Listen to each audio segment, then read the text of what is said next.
시청자 여러분 안녕하십니까? MBC 토론 갑론을박 김종태입니다.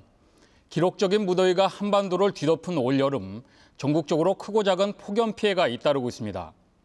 지역에서는 고수온으로 인한 양식 어류 폐사와 적조, 과수, 축산, 농작물 등의 전방위적인 피해와 더불어 인명 피해까지도 속출하고 있습니다. 기후변화로 인해 폭염의 발생 빈도가 그 어느 때보다 증가 추세에 있고 이런 현상은 앞으로 더욱 심화될 전망인데요.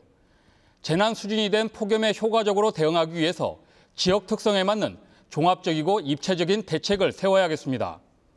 MBC 토론 갑론을박에서는 올여름 기록적인 폭염의 원인과 지역의 기상 변화를 알아보고 폭염으로 인한 피해 상황과 대응책에 대해서 살펴보겠습니다. 함께 이야기 나눠주실 패널 소개합니다. 전라남도 자연재난과 문인기 팀장입니다. 안녕하십니까. 광주지방기상청 예보과 김현희 기상사무관입니다. 안녕하십니까. 여수시 어업생산과 정임조 과장입니다. 안녕하세요. 여수소방서 119 안전센터 김대원 반장입니다. 안녕하십니까. 네, 먼저 김현희 사무관님. 네. 도대체 올여름에 왜 이렇게 더운 겁니까? 폭염 원인부터 좀 알아볼까요? 네, 두 가지 요인으로 먼저 이제 간략히 말씀을 드리면 아주 고온인 상태의 고기압이 우리나라 하층에서부터 상층까지 영향을 미쳤던 점이 첫 번째일 수 있겠고요. 두 번째는 태풍의 영향으로 볼 수 있습니다. 날씨를 결정하는 것은 지상의 기압계의 성격뿐만이 아니라 지상으로부터 상공 5에서 12km 정도까지의 중층이라든가 상층의 공기 덩어리의 성격도 굉장히 중요하고요. 이 두 층 간의 공기 덩어리 간의 어떤 상호작용이 이염 기상을 더 발달시킬 수도 있고 더 약화시킬 수도 있는 그런 작용들을 서로 하는데 올 여름이 대표적으로 서로 작용을 하면서 폭염이 더 강화된 해라고 할 수 있겠습니다. 올 여름 동안에 우리나라 대기 상층에는 티벳 지역에서 유입되어 온 더운 공기, 그다음에 건조한 공기의 성격을 가진 티벳 고기압이 상층에 위치해 있었고요. 또 지상이라든가 중간층에는 우리나라 여름의 대표적인 날씨인 무덥고 습한 날씨를 지배하는 북태평양 고기압이 위치한 상태에서 지속적으로 매일 맑은 날씨가 지속이 되었습니다. 그러다 보니까 여기에 강한 햇빛으로 인해서 일사가 더해지는 효과가 더 폭염을 증가시킨 원인으로 지속적으로 작용을 했었고요. 여기에 두 개의 태풍이 우리나라 부근을 지나가면서 영향을 미친 부분이 있는데요. 첫 번째는 제10호 태풍 암필이 북상하면서 중국 쪽으로 중국 내륙으로 진입을 하면서 뜨거운 공기를 우리나라 쪽으로 유입을 시키는 효과가 있었습니다. 그리고 제12호 태풍 종다리도 역시 열대 저압부로 되면서 우리나라 쪽으로 동풍을 밀어 넣는 효과가 있었는데요. 우리나라에 동풍이 불 경우에는 태백 산맥을 넘어서 한반도의 서쪽 지역으로 이동을 할 때에는 이 공기 덩어리가 고온이 됩니다. 그러다 보니까 8월 초반, 그러니까 8월 1일, 2일경에는 기존의 폭염에다가 팬 현상으로 인해서 동풍의 효과까지 더해지면서 전국적으로 우리나라 일최고 기온의 일위값을 경신하는 수준의 폭염을 만든 강력한 폭염의 원인으로 작용을 했었습니다. 네, 폭염이 거의 재난 수준인데요. 문인기 팀장님, 예. 전라남도에서도 도민의 피해 예방을 위해서 폭염 안전 대책을 강구하고 있다고요? 어떤 대책을 강구하고 있습니까? 지금 저희 폭염이 6월 2일 날 전남 지역 일부 지역에 폭염주의보가 발효가 된 뒤로 약 한 35일을 현재까지 이어지고 있고요. 7월 11일 이후에는 폭염주의보 경보가 연속해서 29일이 진행이 되고 있습니다. 현재 지금 굉장히 어려운 시기고요. 지난 6월 2일 날 미리 이런 여름철의 기상 이변을 예상을 하고 폭염 TF팀을 별도로 꾸몄습니다. 그래서 그 TF팀을 통해서 취약계층 관리, 무더위 쉼터 운영 관리 이런 걸 준비했습니다만은 지금 진행되고 있는 폭염이 너무 강하고 너무 또 유례 없이 장기적으로 이어지기 때문에 이 정도 준비 갖고는 안 되겠다. 그래서 7월 30일부터 긴급 폭염 대책본부로 확대 개편을 하고 적극 준비하고 있습니다. 예를 들어 지금까지 축산 가축 피해 예방을 위해서는 도 예비비를 포함해서 약 90억 원, 또 고수원 적조 피해 예방을 위해서는 총 한 25억 원, 또 일반적인 그늘막 설치나 무더위 쉼터, 전기료 지급 이런 일반적인 지원을 위해서는 한 25억 원에서 142억 원이 투자돼서 폭염에 강력 대응하고 있습니다. 네, 김대원 반장님. 폭염으로 인해서 무엇보다도 시민들 건강이 가장 우려되는데요. 119 안전센터에 계시니까 올여름 응급 환자 발생이 상당히 많았죠. 어떻습니까? 네, 그렇습니다. 94년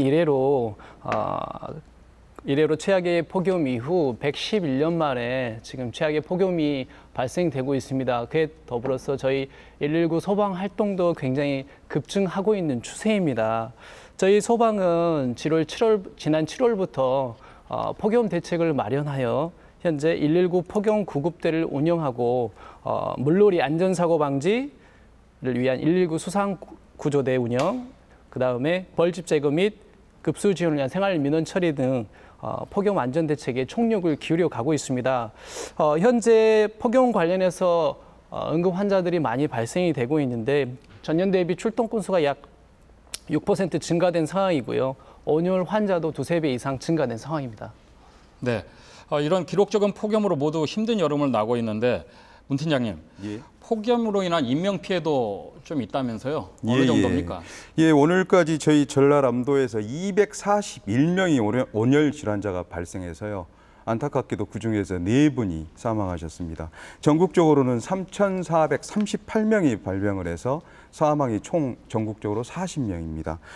지역별로는 순천시하고 곡성군, 보성군에서 주로 사망자가 발생했고요. 이들 대부분이 논밭에서 한낮에 작업을 하시다가 또 집에 귀가를 못 오시고 뒤늦게 사망 상태로 발견되신 분들이 이런 사연들이 있었습니다. 온열 질환자를 잠시 좀 분석해 봤습니다. 그래서 연령별로는 50대 이상이 약 한 54%, 장소별로는 논밭 작업장, 야외 작업장에서 주로 한 57%, 시간대별로는 외로 10시부터 12시까지가 절반을 정도 차지하고 있고요. 질환별로는 열탈진 증상이 약 한 60%를 차지하고 있습니다. 또 이색적으로 직업별로는요. 무직, 주부, 학생 이렇게 골고루 발생을 하고 있습니다. 그래서 이건 직업군하고는 발병이 좀 무관하다. 온열 질환은 일정 온도 이상의 경우에는 누구나 걸릴 수 있다. 이렇게 분석하고 있습니다. 네, 김 반장님. 폭염으로 인한 온열 질환 증상은 어떤 증상이 나타나는가요? 일상생활에서 필수적인 응급처치법도 좀 알려줬으면 좋겠는데. 예. 네, 그렇습니다. 일반인들이 말하는 일사병은 열사병과 조금 다른 열실신을 의미합니다. 보통 무더위에 장시간 노출되면 인체에 말초혈관들이 확장되고 혈액이 제대로 공급되지 않아 쓰러지는 그런 상황이 발생이 되는데요. 일사병은 마찬가지로 무더운 환경에서 장시간 노출돼 우리 몸의 수분과 전해질이 부족하게 되면 발생하는 열성 질환의 하나입니다. 열사병도 마찬가지로 고온 다습한 환경에서 오래 노출되었을 때, 즉 육체 노동이나 또는 운동을 지속했을 때 발생되고 있는데요. 체온이 40도 이상 나타나며 발열과 두통, 어지럼증, 그다음에 뜨겁고 건조한 피부 등의 증상이 나타납니다. 이러한 상황에서는 보통 그늘진 곳으로 환자를 이동시키고요. 시원하고 몸 전체를 물로 닦아주거나 분무기로 뿌려주는 것도 하나의 응급처치 방법이 될 수 있습니다. 그러나 제일 중요한 것은 즉시 119에 신고하여 병원에 가셔서 빠르게 치료받는 것이 중요하다고 생각합니다. 네, 김혜인 사무관님. 네. 원래 그 여름 폭염이라고 하면 7월 하순쯤에 나타나지 않습니까? 네, 맞습니다. 근데 올 여름 폭염이 상당히 좀 빨리 진행됐단 말이죠. 네. 이유가 어디 있었습니까? 장마가 빨리 끝난 부분이 이제 폭염으로 더 빨리 갈 수 있는 원인으로 작용을 했습니다. 일반적으로 우리 그 남부지방 같은 경우에는 장마가 시작하는 시기는 6월 23일이고요. 끝나는 시점은 7월 23일부터 24일경이 되니까 32일 정도 장마가 지속이 되는 그 기간이 있습니다. 그런데 올해 장마는 시작 시기는 비슷했는데요. 장마가 끝나는 시점이 7월 9일이었습니다. 그렇다 보니까 장마가 한 2주일 정도 빨리 끝나다 보니까 폭염도 10일 이상 빨리 시작하게 된 원인으로 작용을 했는데 왜 이렇게 장마가 빨리 끝났는지 한번 살펴보면 우리나라 그 상층에 발달한 티벳 고기압이 위치해 있었습니다. 이 티벳 고기압이 우리나라의 일반적으로 여름 날씨를 지배하는 북태평양 고기압을 더 발달시키고 이 더 발달한 북태평양 고기압은 우리나라 쪽으로 더 빨리 확장하게 되면서 10일 정도가 더 빨리 폭염이 빨리 시작하게 된 원인으로 작용을 했습니다. 네. 문인기 팀장님, 농어촌 지역뿐만 아니라 도심 속에서도 이 무더위를 이겨내기 상당히 힘든데 전라남도에서 각 지자체의 뭐 폭염 대응 추진 상황을 이렇게 점검하고 있습니까? 어떻습니까? 예, 폭염 대응 일단 이 재해 예방에 가장 중요한 것은 시군과의 협조 관계입니다. 아무리 계획이 좋고 대응책이 좋더라 하더라도 그걸 일선에서 실행이 안 되면 그게 적극적으로 재해가 예방되지 않기 때문에 저희는 항상 시군과 협조 관계에 의해서 이 폭염도 대응을 하고 있습니다. 예를 들어서 주 한 2, 3회 영상회의를 통해서 폭염 대응 부서와 저희 도부서와 각 유관기관을 연결하는 그런 폭염 대응 회의를 추진하고 있고요. 어제는 행안부 장관 주재로 전국을 연결하는 그런 영상회의가 진행이 됐습니다. 그리고 저희 도 과장급들 한 22분이 22개 시군으로 파견이 돼서 현장 상황관리관이라는 제도가 운영되고 있습니다. 그래서 시군에서 어려운 일, 또 폭염 대응에 또 잘해야 될 부분 이런 점을 잘 파악하고 대응하고 있습니다. 네, 사무관님. 그 올 여름 기상 관측 사상 가장 높은 기온을 기록했다고 하는데 네. 전국적으로 어느 정도나 더웠습니까? 네, 전국적으로 기상 관측의 그 최고 기온 값을 경신한 지역이 굉장히 많았습니다. 우리나라가 근대 기상 관측 업무를 시작한 것이 1904년입니다. 목포, 우리 지역에서는 목포가 해당이 되는데 부산이라든가 인천 등 주요 지역 5개 지역에서 시작이 되었고요. 서울은 1907년, 광주는 1939년, 요수시는 1942년부터 관측이 시작되어서 우리나라의 기상 관측 역사는 110년이 넘습니다. 이렇게 오랜 기상 관측의 역사에서 기존에 보였던 그 최고 기온이라고 하는 그 값을 경신한 해가 바로 올 여름입니다. 좀 구체적으로 살펴보면은요. 올해 8월 1일에 우리나라 관측일의 사상 우리나라의 최고 기온값 1위가 경신이 되었습니다. 기존에는 1942년 8월 1일에 대구에서 관측된 40도 관측값이 우리나라 최고 기온이었습니다. 그런데 올 여름 8월 1일 동일한 날짜입니다. 강원도 홍천에서 낮 최고 기온이 41도까지 오르면서 1도에 해당하는 기온을 높이면서 우리나라 최고 기온을 바꿔 치웠습니다. 이제 뭐 우리나라뿐만이 아니라 이제 서울에서도 1994년 7월 달에 나타났었던 서울의 최고 기온값인 38.4도를 39.6도까지 끌어올리면서 바꿔놨고요. 광주도 역시 마찬가지입니다. 광주도 94년도에 가장 높은 기온이 38.5도가 나타났는데 7월 27일에 광주에서는 동일한 값이 나타났었고요. 영광에서도 최고 기온이 경신이 되는 기록이 나타났습니다. 이제 해안 지역의 대표적인 지역이라고 볼 수 있는 요수시의 최고 기온 값을 살펴보니까 요수시는 바뀌지 않았습니다. 역시 94년도에 7월 달에 가장 높은 기온 값인 37.1도를 요수시가 가지고 있었는데 올 여름 동안에는 35도까지 오르는 기록이었기 때문에 94년보다는 요수시나 해안지방 위주로는 더 높게 올라간 지역은 없는 상태입니다. 네. 아무튼 뭐 여수는 뭐 최고 기온을 경신하지 못했다고 그러는데 그래도 이렇게 더운 날씨가 계속되면서 폭염으로 인한 민원도 많이 발생하고 있죠. 팀장님 어떻습니까? 예.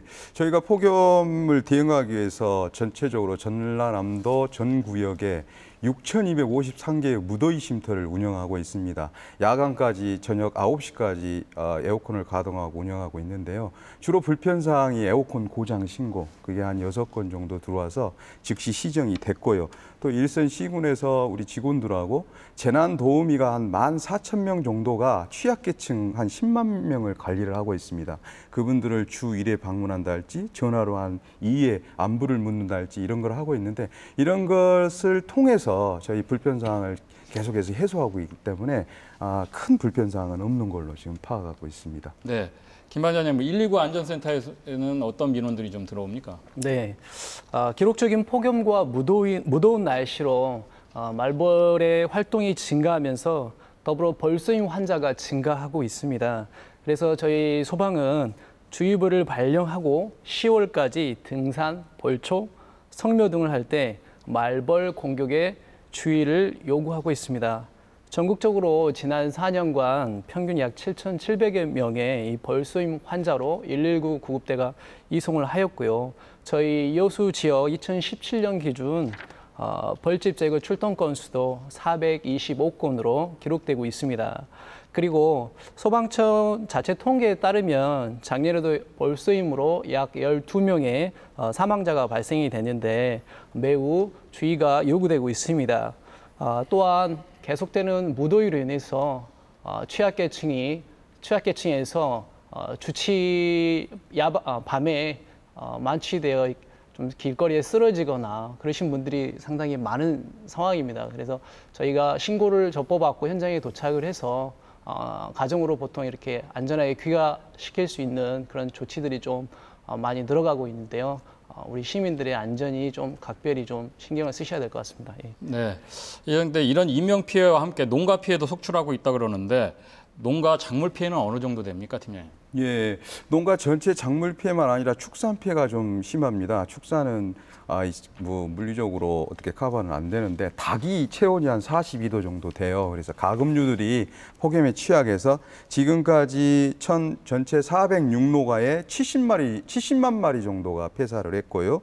또 농업 분야에서는 총 122헥타에 햇빛 대임 현상이 나와서 수확물이 떨어질 것이 예상되고 있습니다. 벼는 폭염에 따른 생육 지장은 없고요. 그다음에 이 어류 피해도 전체 5어가에 45만 6천 마리가 폐사를 해서 지금 원인 분석 중에 있습니다. 네. 정임주 과장님, 네. 폭염이 오면 또 이 해마다 남해안의 불청객 이 적조, 참 이 문제란 말이죠. 지금 적조 방제로 해서 많이 노력하고 계신 걸로 알고 있는데 적조 피해 상황은 어떻습니까, 지금 현재? 예, 지난 7월 24일 날 저희 관내 전 해상에 적조주의보가 발령돼서 지금 16일째 지속되고 있습니다. 예, 우리 시에서는 적조 피해 예방 대책의 일환으로서 액화산소 용기 116대와 그늘막 888개를 양식어가에 지원했고요. 또 적조특보가 발령된 날부터 현재까지 지금 해상 가두리 밀집 수역에다가 지금 이제 적조 예차는 물론이고 방제 선박을 125대를 동원해서 현재 황토를 2만 5천 톤을 좀 살포를 했습니다. 이와 더불어서 또 양식어가에 어장관리선을 지원받아가지고 수류 방지 작업을 지금 하고 있기 때문에 지금 아직까지는 관내에 적조로 인한 피해 상황은 발생되지 않고 있습니다. 네. 지난 5일에 여수 지역은 아니지만은 고흥군 일대에서 지금 어류가 폐사했단 말이죠. 그러면 앞으로 여수 지역에는 이런 피해는 없을 것으로 예상됩니까? 어떻습니까? 현재 고수원 경보가 전남 서해남부 내만을 중심으로 발령됐고요. 지금 우리 시 해역은 주의보만 발령된 상태입니다. 바다 수온이 높아지면 산소량이 부족해서 양식 어류는 직실사할 우려가 있습니다. 따라서 양식 어가에서는 사료 공급을 중단하시고 가두리에 그늘막 설치라든지 액화산소 공급기 등 방제 장비를 가동해 주셨으면 합니다. 아직까지 우리 여수 지역에는 고수원 피해가 없습니다만 다만 도내 일부 군에서 돌돔 19만 미와 넙치 25만 미가 폐사되었습니다. 폐사 원인은 현재 조사기관에서 원인을 분석 중에 있어서 적조인지 아니면 고수원인지 아직 원인을 판단하기는 이른 상태입니다. 네, 그럼 문인기 팀장님, 예. 여수 지역 그 해역은 지금 그런 상황인데 전라남도 다른 해역은 어떤 상황입니까? 예, 그렇습니다. 저희 수산 분야에서는 지금 삼중고를 겪고 있는데요. 적조와 고수원, 해파리가 출현해서 지금 수산 분야 대응과에서 애를 먹고 있습니다. 7월 24일 여수에서 공나로도까지 최초의 적조주의보가 발령된 이후로 현재 진도에 있는 냉수대가 후퇴를 했습니다. 그래서 바닷물이 수온이 좀 상승하다 보니까 고수원에서는 힘을 발휘를 못하는 적조가 소강 상태에 있고요.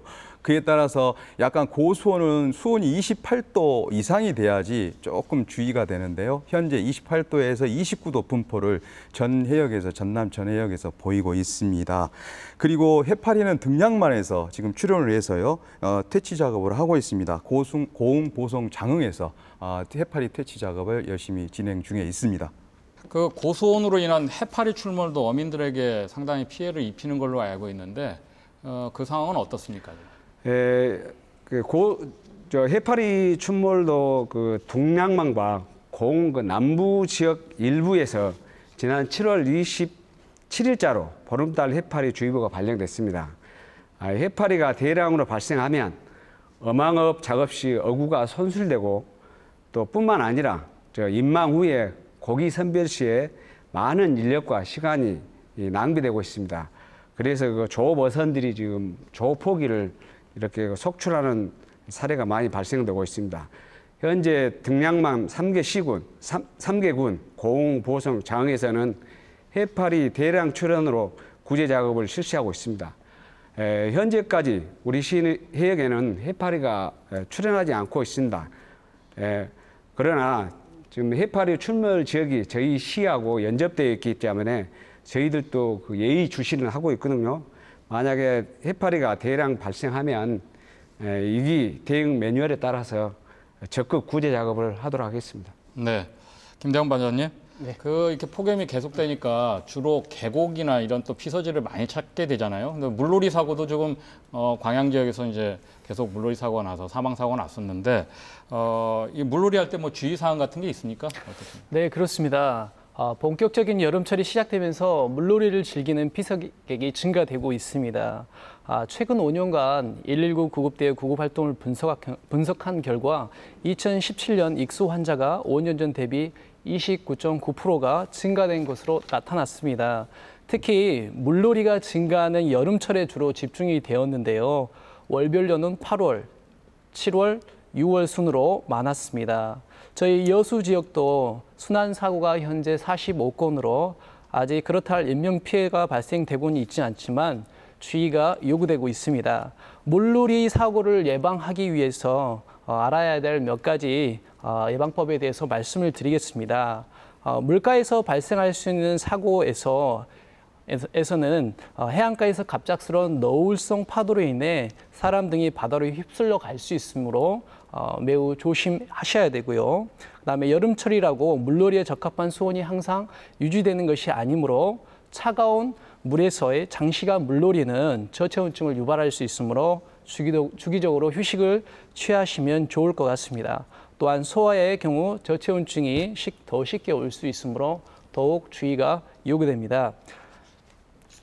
그다음에 물놀이에서 발생하는 응급 환자 유형과 대처 요령에서 햇볕에 화상을 입은 환자는 즉시 그늘로 이동을 해주시고요. 환부를 차가운 물로 냉각시키신 후에 수분을 보충을 해주시면 도움이 됩니다. 또한 익수 환자가 발생이 됐을 때는 안전한 것으로 구조한 후에 젖은 피복을 제거하고 마른 담요나 피복 등으로 덮어 저체온증을 예방한 후에 환자가 의식이 없고 호흡이 정지된 경우에는 즉시 119에 신고하고 심폐소생술을 시행해 주시면 되겠습니다. 네. 문인기 팀장님, 폭염에 이렇게 야외 활동을 하는 공장이나 작업장 등의 노동자들은 햇볕에 많이 노출이 되지 않습니까? 예. 그럼 상당히 좀 안전사고 발생도 높은데 어떻게 지금 관리하고 있습니까? 전라남도에서. 예. 지난 8월 1일 우리 국무총리님께서 특별 지시를 하셨어요.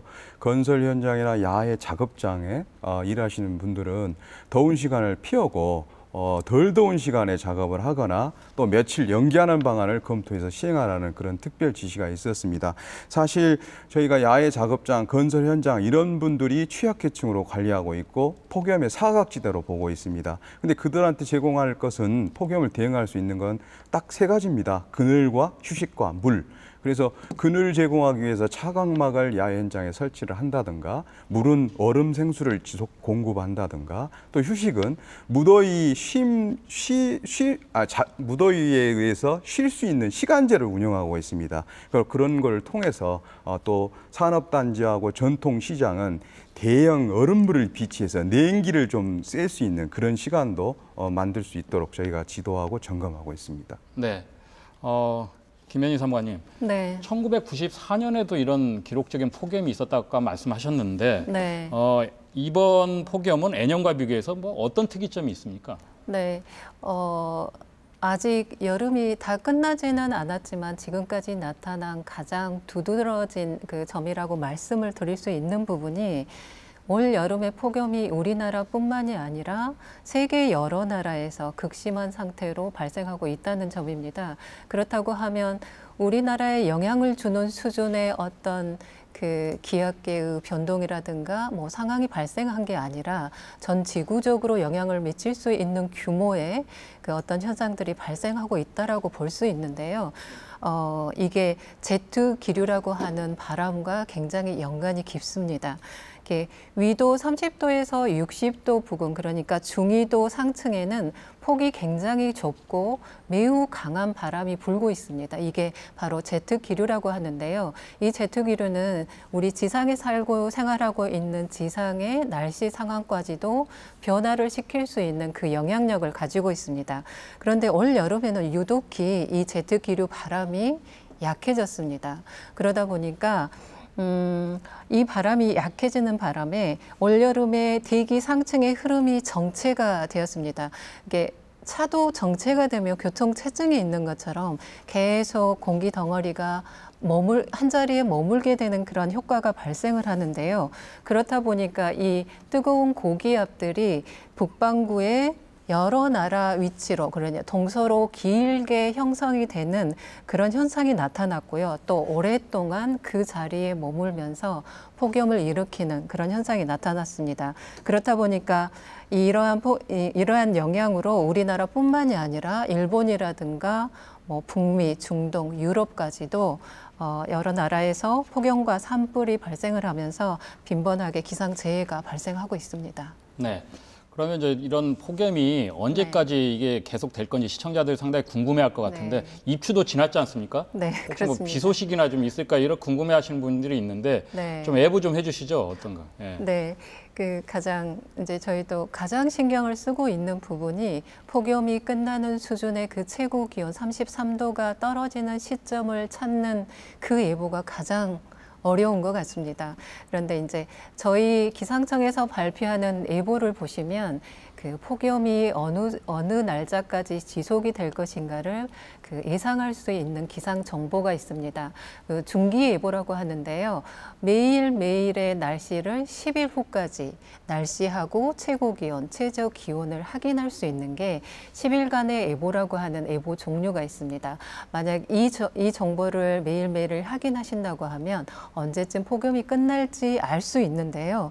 저희가 중기 예보를 보니까 우리 지역 같은 경우에 18일까지도 지금 33도 이상의 낮 최고 기온이 나타나면서 폭염도 지속이 되고 열대야도 지속이 될 것으로 예상이 됩니다. 방금 이제 비 소식을 기다리시는 분들이 많이 계실 텐데요. 지금 소나기 수준 정도만 이렇게 간헐적으로 비가 내리는 수준이지 체계적인 비를 기대하기에는 좀 어려운, 너무나 그 강한 그 고기압 세력이 버티고 있는 상황입니다. 그렇다 보니까 18일까지에도 소나기 정도의 강수만 있을 뿐이지 뭐 저기압이 한반도 전체를 쓸고 내려간다거나 또는 태풍이 와서 어떤 기압계 패턴을 흐트러뜨린다거나 하는 그런 영향이 없다고 보면 현재의 상태가 유지가 될 것으로 보이고요.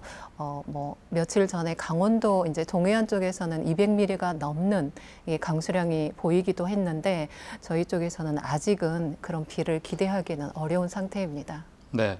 문희기 팀장님, 예, 폭염이 이렇게 계속 장기화된다고 예보를 말씀하셨는데 그렇게 되면 전력 수급이라든지 물 사용이라든지 이런 상당히 물도 부족할 거로 생각이 되는데 그런 어려움은 없습니까? 어떻습니까 지금 현재? 예, 그렇습니다. 전력 수급은 저희 정부가 예비 전력이 500kW 이하로 떨어지거나 예비 전력률이 5.4% 수준에 머무르면 전력 위기 경보를 발령하게 됩니다. 근데 지난 7월 24일이 최대 피크로 전력을 소비한 날이었는데요. 그때 예비 전력이 760만 킬로와트고 예비율이 7.6%였습니다. 다음 주면 본격적으로 휴가를 갔던 분이 돌아오고 관공서나 이 산업단지들이 정상 가동하게 됩니다. 그럼 전력이 또다시 피크로 올라갈 것이 예상이 돼요. 그런데 얼마 전에 몇 주 전부터 뭐 발전기를 확충한다든가 이런 걸 통해서 예비 전력이 681만 킬로와트가 추가 확보된 상태고요. 다음 주에 전력 수급을 계산하더라도 예비율이 16% 수준이어서 전기에는 아무런 문제가 없을 걸로 사료가 되고요. 또 상수도도 그렇습니다. 다행스럽게도 작년에 극심한 가뭄이 있었습니다만은 올 6월까지 비가 평년 수준으로 내렸습니다. 전남에 한 370mm 정도가 왔는데요. 광역상수원은 저수율이 46.5%, 지자체가 관리하고 있는 지방상수원은 74.5%로 양호한 편입니다. 당분간은 물 걱정은 안 하셔도 되는데 다만 진도 외병도나 이런 도서지방에 가뭄이 좀 극심해서 지금 물 공급선이 수시로 왔다 갔다 하고 있는데요. 그런 물 공급 횟수를 늘린다든가 또 물병, 생수병을 지원한다든가 이런 걸 통해서 극복할 수 있도록 지원하겠습니다. 네.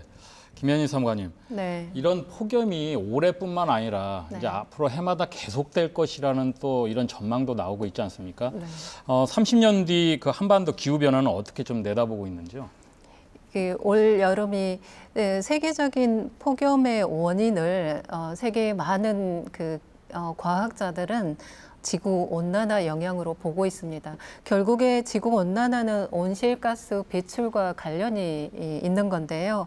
앞으로 지금 현재의 수준으로 온실가스 배출을 줄이지 않고 현재 수준대로 배출을 할 경우에는 2040년대에 전라남도 연평균 기온은 현재보다 2.1도 정도 더 높아질 것으로 예상이 됩니다.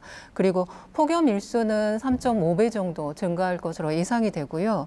열대야 일수도 무려 7배가량 늘어날 것으로 예상을 하고 있습니다. 여기에 또 한 가지 이제 우려가 되는 부분은 우리가 1994년에 극심한 폭염을 한번 겪고 나서 2018년 올 여름을 겪고 있는데요. 이 폭염의 수준이 94년과 2018년 한 해씩 폭염을 겪으면서 그 수준이 한 단계씩 상승이 된다는 그런 우려의 예측이 있습니다.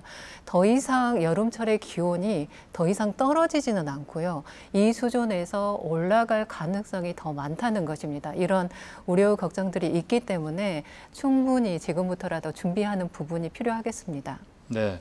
김대원 반장님, 이 폭염이 계속되다 보니까 자연 발화도 좀 많이 일어나고요. 전력 과부하로 인해서 화재도 많이 일어나지 않습니까? 이런 폭염이 재난이라는 인식을 갖고 이제 안전 문제에 더 경각심을 가져야 되는데 어떻게 보십니까? 네, 그렇습니다. 연일 계속되는 폭염으로 크고 작은 화재가 빈발하고 있는데요.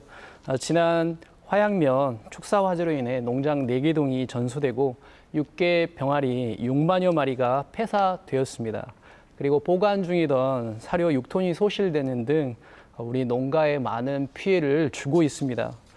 또한 에어컨의 무리한 사용으로 인해서 화재가 발생이 되었는데요. 지난 여수시 중앙동 에어컨 실외기 화재로 인해서 연기 흡입자가 27명이 발생하여 병원으로 이송되었고 현장에서 투숙하던 100여 명의 투숙객들이 대피된 그런 사고가 있었습니다. 우리나라에서 가장 피해를 낸 폭염이 바로 자연재해가 바로 폭염인데요. 역대 최악의 폭염을 덮친 1994년 탈진과 열사병을 포함해 희생되신 분이 무려 3,384명이라고 합니다. 올해도 2018년 올해 들어서도 8월 6일 기준으로 전국적으로 온열 질환자가 3,500명에 이르고 사망자도 42명으로 집계되고 있습니다. 그래서 우리 시민들께서는 더욱더 각별하게 경각심을 가지시고 여름철 폭염 재난에 따른 철저한 준비가 필요할 것으로 생각이 됩니다. 또한 저희 소방에서는 그와 관련하여 이런 폭염 구급대 운영과 벌집 제거, 축산농가 급수 지원, 그다음에 생활 민원 처리, 해수욕장, 수상구조대, 현장 대원들의 안전 관리에 더욱더 신경을 써 나가도록 하겠습니다. 네. 더우니까 또 신선한 가을이 또 기다려진단 말이에요. 근데 네. 입추도 지났는데 아직도 계속 더운데 네. 가을 전망은 어떻습니까? 가을은 뭐 중기예보라든가 앞에서 말씀드린 10일 예보만큼 매일매일의 구체적인 날씨 전망은 아닙니다. 과거의 뭐 기온 변화라든가 강수량 값이랑 비교를 한 경향 예보를 하고 있는데요. 올 가을철에 기온하고 강수량 예보를 보면은 기온은 평년과 비슷하거나 높은 수준이 예상이 되고요. 강수량은 평년과 비슷하거나 적을 것으로 예상을 하고 있습니다.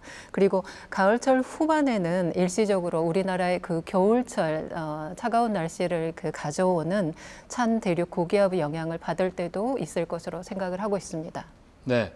문윤기 팀장님, 예. 이게 갈수록 더 길고 독해지는 폭염을 이제 자연재해로 인식하고 법적인 재난으로 지정될 수 있도록 준비해야 되지 않을까요? 어떻습니까? 예, 그렇습니다. 지난 7월 24일 국무회의를 통해서 대통령님께서는 폭염이 장기화되는데 이 폭염을 특별 재난 수준으로 인식하고 대책을 마련하라고 지시를 하셨고요. 8월 1일 날 폭염 대처사항 점검회의를 통해서 도지사님께서는 폭염을 특별 재난 수준으로 인식을 하고 인명피해 최소화를 최우선으로 농축 수산 피해 예방에 전 시군과 도가 대응을 적극하라라는 주문을 하셨습니다. 이와 함께 국회에서도요. 지금 재난 및 안전관리 기본법을 개편을 통해서 폭염과 혹한, 한파죠. 이 두 가지를 자연재해에 추가해서 보상을 줄 수 있는 그런 근간을 마련을 추진 중에 있습니다. 8월 말이면 법령이 개편되지 않을까 이렇게 예측해 봅니다. 네. 자, 마지막으로 그 폭염으로 지치고 힘든 지역민들께 당부하고 싶은 말씀이 있으면 한 말씀 듣겠습니다. 먼저 김대원 반장님. 네, 존경하는 여수 시민 여러분, 111년 만에 최악의 폭염으로 인해 얼마나 노고가 많으십니까? 현재 온열 환자가 계속해서 급증하고 있습니다. 화재, 구조, 구급 현장에서도 다양한 폭염 피해 사례로 119 소방 활동은 급증하고 있는데요. 폭염도 재난이라는 인식을 바탕으로 저희 소방관들도 시민의 안전을 위해서 24시간 최선을 다하고 있습니다.